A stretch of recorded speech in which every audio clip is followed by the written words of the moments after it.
আহ, সত্যি এরকম কুয়াশার ভিতরে খেলা তো অসম্ভব। মানে এখন তো বেজে গেছে হচ্ছে 6:40-45 বেজে গেছে।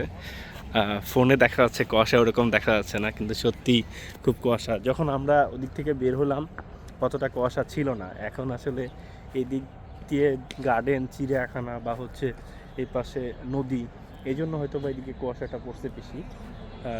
সত্যি জায়গাটা দারুণ চমৎকার। এখানে সবাই প্র্যাকটিস করছে। এখানে এসে আসলে এরকম জায়গায় এসে আসলে এরকম খেলা মজাটা অন্য লেভেলের।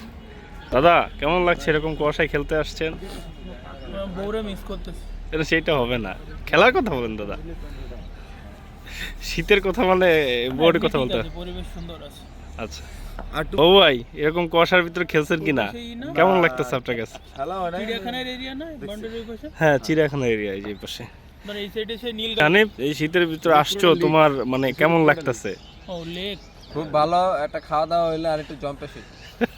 দেখছো, তুমি এরকম শীতে আসছো খেলতে, তোমার কেমন লাগতেছে ঠান্ডার ভিতরে, কুয়াশার ভিতরে? যে কুয়াশা কত সুন্দর।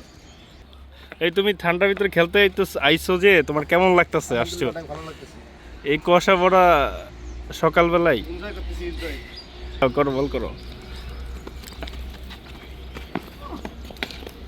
শীত শীত আর মোরা শীতে আসছেন, কুয়াশা ভরা সকাল, কেমন লাগছে? প্রথম দিন কুয়াশা দেখলাম, খুবই অন্যরকম। সত্যি ভাই, আমিও সকালবেলা এরকম কুয়াশা দেখছি, গুলাটাকে একদিন দেখছি। না, আজকে কুয়াশা। আসলে সত্যি মানে এখন যদি খেলা শুরু করতে পারতাম, বল দেখা যেত না। বুঝেছি মামা, এরকম সকালে কুয়াশা ভরা সকালে খেলতে আসছেন নাকি? হ্যাঁ, কেমন লাগতেছে? ভালোই লাগতেছে, কিন্তু কিছু দেখা যায় না। ব্যাটিং। ওকে।